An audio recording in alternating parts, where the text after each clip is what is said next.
I wanted to come on here and talk in a little bit more of an unfiltered way, a little bit more of an unedited way. Basically, the real cost of not getting fit. And maybe it's because this topic is a little bit more emotional, a little bit more serious, rather than just the practical, technical side of things, but just really to dive into why it's truly important to actually get fit. And there's not gonna be a ton of editing on this because I also want to try out this style of content, see if people like it. The true cost of not getting fit boils down to a few things: wealth, health, and relationships. That's kind of the main points of a lot of things. Obviously health, right? That one's obvious. But other things is wealth and relationships that people don't really talk about.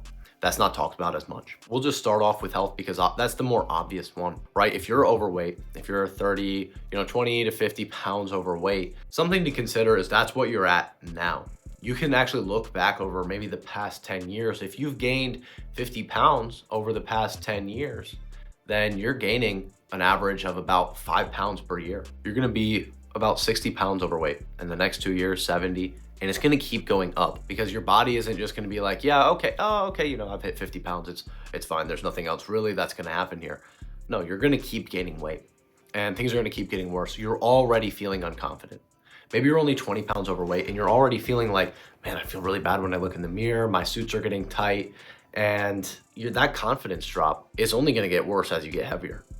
Now, you do get used to being heavy.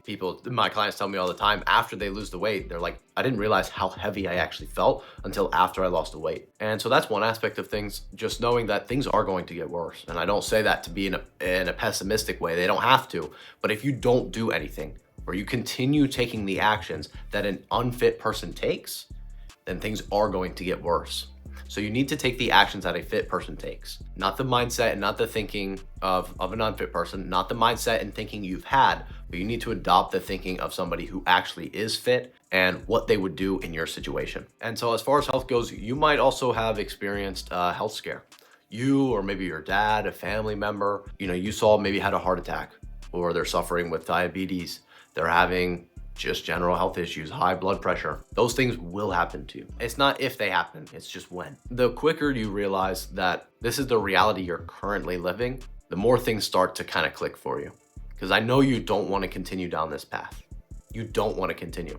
It's super painful as it is. Honestly, you're not comfortable right now because you're watching this video. If you were comfortable, you wouldn't impress on this, you wouldn't be watching this, you wouldn't care. But you do care. I mean, let's be honest, do you really want to continue feeling winded when you go up the stairs? Do you really want to continue to not be able to do the activities you used to be able to do? I had somebody who hopped on a call with me and he wanted to go to, I think it was called like a Texas dugout, something.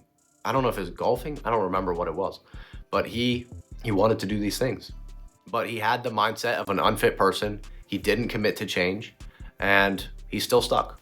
Nothing changed because he didn't take the actions of a fit person. And do you want to miss out on those life activities? Which kind of segues into my next thing, which is like relationships. A lot of you guys are struggling with feeling inadequate in your marriage, feeling like your wife doesn't respect you, doesn't look at you the way that she used to. It's a shame. And I'm not saying that it's the right thing for her to do or whatever. But what I am saying is, while it may not be always your fault, it is always your responsibility. And your relationships, how your kids view you, how they look up to you, is your responsibility. And you're the only person who can reasonably change that. Now, that doesn't mean that you don't get help. That doesn't mean that you don't find assistance. That doesn't mean that you don't do what's necessary with the right guidance.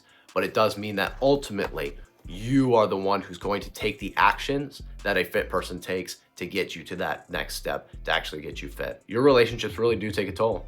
And part of that is the work environment relationships, how people view you, how much they respect you. And this is true deep down, but you don't want to express it. You don't want to say it because it's embarrassing, honestly. That's the other thing. If you don't do anything about it, those are also going to get worse.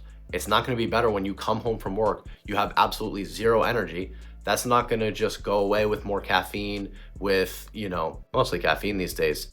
Another cup of coffee isn't going to fix your relationship problems. You need to get fit and you need to get healthy. And then the last thing is wealth. Nobody talks about this. I don't know why this isn't more talked about, You're not getting the promotion because you're overweight. People don't trust you. They don't trust you because they see that you're not putting the right foods in your mouth. You don't look like somebody who takes care of themselves. And people respect people who are fit. I used to be overweight myself, got zero respect from peers, zero respect from colleagues. I was made fun of, I was picked on. And I decided to do something about it. I got help, and then I got fit, and everything changed. Everything got better. Every single aspect of my life got better. Wealth, health, relationships, it all improved. And if you want to actually get wealthier, unless you're feeding the system, that the machine, the engine that keeps you running, that keeps you going, that keeps your mind sharp, unless you're feeding that, what do you think is gonna happen? You're gonna burn out. You're not going to be satisfied with your life quality, and you're going to perform worse at work, and the younger, fitter guy's going to get the promotion over you. That's just a fact. It's how it is. I don't make the rules, but we all have to play the game. And I guess there is kind of like a fourth and final thing, and it's just yourself. It's your own self-confidence. If you're not confident in yourself, then that's also going to take a toll. That's going to affect you in other ways. If you're not confident at home, if you're not confident at work, then those things are going to continue to take a toll. Your general life quality is going to be overall worse, because you just don't feel good, you don't look good, you're just not happy with yourself, and you know you're not the man you're called to be. You know you're not a good steward of your body, to put it frankly. And there is actually also one other cost along with wealth.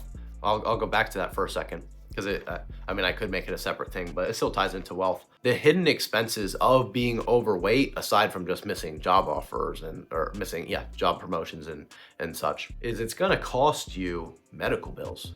It's gonna cost you thousands and thousands of dollars, the issues that you're developing for yourself, for your kids even to have to take care of you. Your kids are going to have to take care of you because you can't get your act together, because you can't figure out for the life of you what to do, because you won't take a second, you won't put the brakes on, you won't say, okay, I'm gonna stop pushing this off to the next quarter. You won't even say that for yourself, and you won't even say that for your own future kids. Something needs to change here, and it starts with you. I reject this idea of not being responsible for your own actions. People like that piss me off. You have no place really anywhere. You have no place in society if you're just not going to take responsibility for your own life.